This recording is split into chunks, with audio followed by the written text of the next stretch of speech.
What's up, guys? It's McNulty here. Welcome back to the channel and welcome to the 1st of June in Empires and Puzzles land.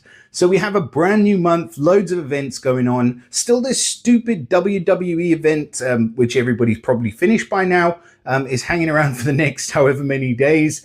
And most importantly, we have a brand new Hero of the Month in the Hero of the Month portal. And that is this dude. His name is Achillius, and I feel like he's got a lot to live up to be fair, because last month's Hero of the Month, May, was pretty good.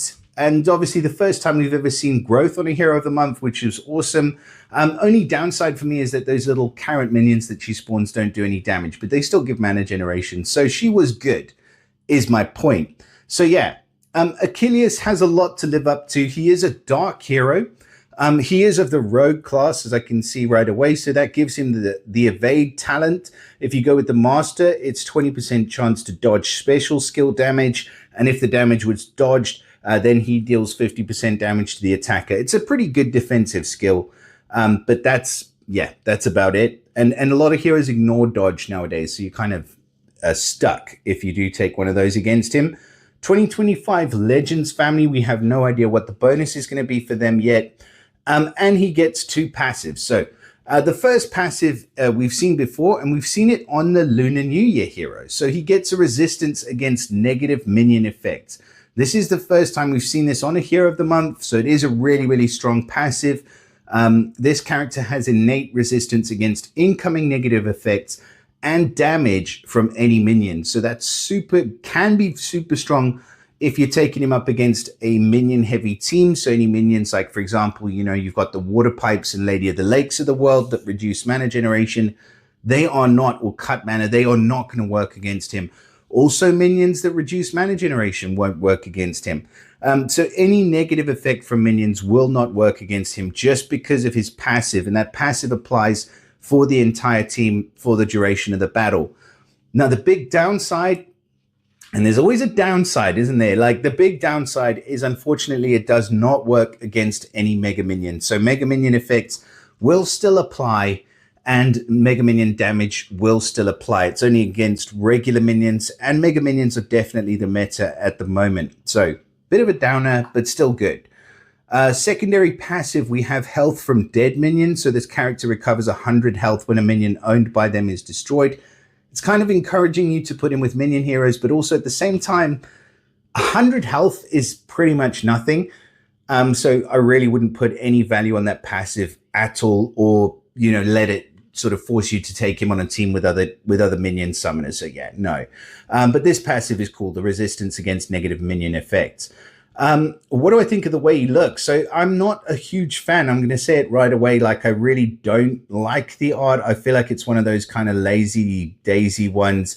And we had that other hero that was in the Garrison Guard portal, which is actually gone now, but he kind of reminds me of, somebody's going crazy with horns. In SG, like, I think they've got like I don't know, demon worshipper working for them. But yeah, no, probably not. But like, somebody's going mad with horns at the moment, and it's also somebody who doesn't really know how to make interesting looking horns, because to me these just look a bit crappy. The ears are like the same, like he's like an elf slash demon warrior. He doesn't know what he is, honestly. And yeah, I'm not a huge fan, put it that way. So what does he get as his ether talent? Special skill boost. So at the start of the battle he gets an additional 30% damage on his special skill for 6 turns. That's good if he's dealing damage. And then in so far as stats are concerned, team power of 1,085. So he's about 100 points behind the regularly released heroes into the portals, which is what we've come to expect from the Heroes of the Month at the moment. It's not hindering them hugely. However, I don't see why they couldn't just bring them in line with one another. It wouldn't be the end of the world, just saying. So 1151 on the attack, 1,079 defense, and 1823 health. All look really good. And he's a bit more attacking, which is cool if he's doing some damage. So let's have a look at the special.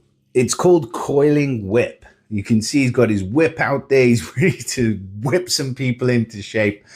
So he steals minions from the target, first and foremost. He then deals 490% damage to the target, and the target and nearby enemies get negative 45% accuracy for 4 turns.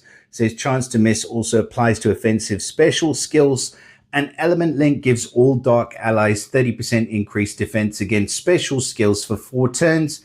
This effect can't be dispelled.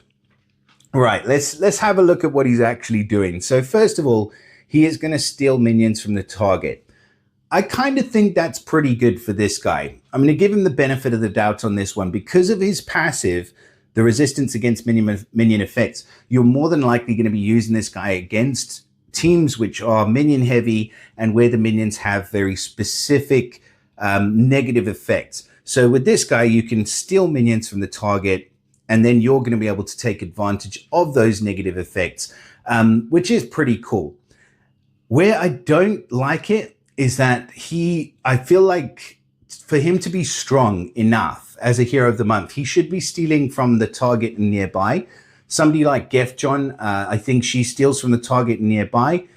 And to be fair, like, that's okay. Like, in today's day and age, you've got mega minions, you've got things like that. You can do target and nearby. Like, even at fast speed, I think targeting and nearby for the minions still would not have been asking too much for this guy. As it is, I feel like he's a bit underpowered. If he was like stealing minions from the entire team, then yeah, you know, obviously I'm going to give you guys like he could then be in like a premier slot as far as heroes are concerned. But yeah, for heroes of the month, he should be target nearby to steal the minions.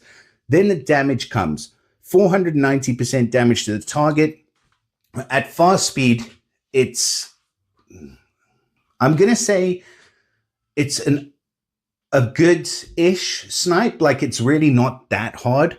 And it's only slightly lower because of the fact that he's stealing the minions. But what is good about it is that it's nearly 500% damage. He does have good stats. He is more attackingly built, and he removes the minions before he actually smacks that hit down. So that is going to do pretty much all of that 490% damage to the target, because you've then removed the minion. And in so doing, you've obviously softened the target up a bit, shall we say. So I do like that. I think as a sniper, it's pretty good. And I do think, like I say, the minion steal from the target makes it so the target's a bit squishier, but we can still go for target nearby. Could we not just do that? And then I would really like this guy. But as it is, I'm sort of on the fence. The target nearby getting negative 45% accuracy for 4 turns. Yeah, that's cool. It makes it so that it's less likely for them to hit you, but that can be cleansed away.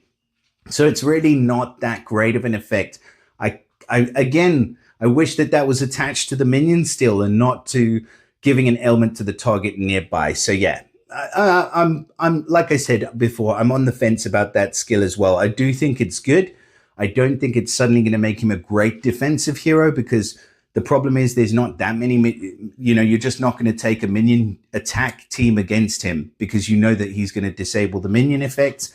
And there's too many workarounds in terms of going up against him as a defensive hero. But as an attacking hero against the right team with minions, yeah, I can see it. I think he's a pretty decent hero of the month. I'm going to give him a solid B+, I think, for now, until they change him. Fingers crossed they change him and make him just steal the target nearby. Please, if anybody out there is listening, I think he'd be a million times better. The element link, increased defense against special skills is cool. It's not amazing. But again, like I say, he's pretty much B+ right the way across the board. So those are my thoughts on new hero of the month for June, Achilles.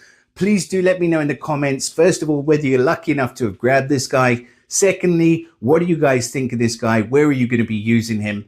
And yeah, let me know what you think of this brand new hero of the month. Like I said, I feel like he's pretty sort of run-of-the-mill average, but I do kind of like that we've got that option to be able to try and get a passive like that from a hero of the month. So yeah, all that being said, please do drop us a like and subscribe to the channel if you guys aren't subscribed already. Share it with your mother, and I'll see you again next time. Bye for now.